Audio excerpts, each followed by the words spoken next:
Good morning and welcome back to the IPMI Global Report. Today, we're diving deep into a topic that's crucial for anyone thinking about international travel or business in 2025, geopolitical risk.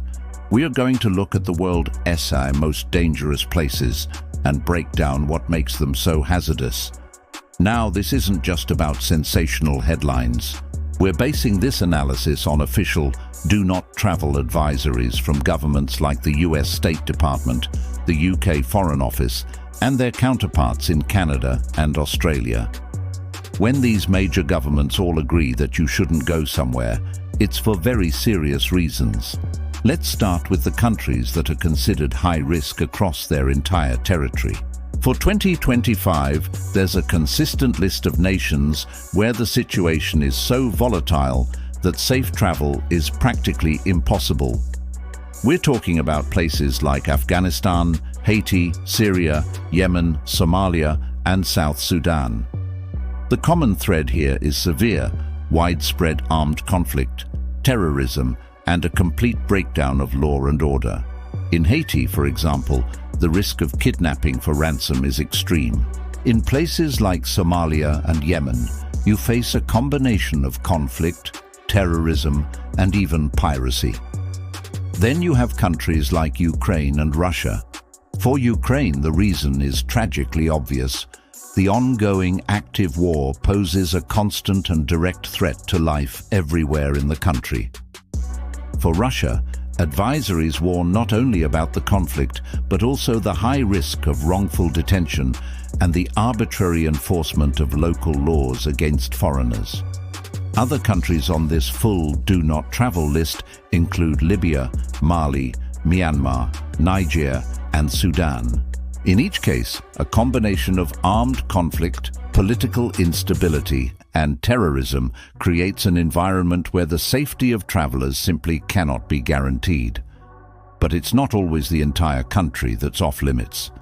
Sometimes the most intense danger is concentrated in specific regions, often called red zones.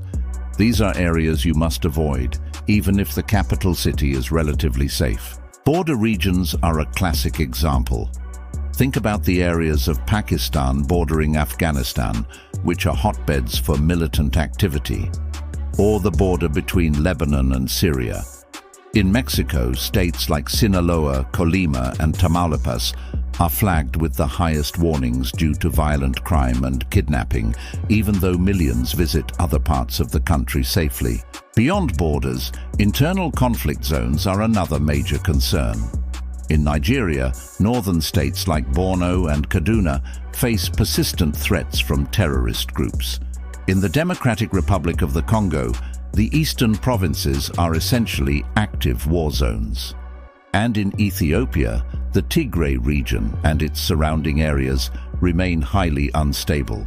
What these red zones show is that you can't just look at a country's name. You have to understand the specific risks in the exact region you plan to visit. So, what happens if you ignore these warnings? The consequences are severe. First, your travel insurance, whether it's personal or through your company, will almost certainly be void. If you need a medical evacuation or face a security crisis, you and your employer could be on the hook for hundreds of thousands of dollars. Second, your home government's ability to help you is extremely limited, if not zero. There are no diplomatic magic wands. In a do not travel zone, you are essentially on your own.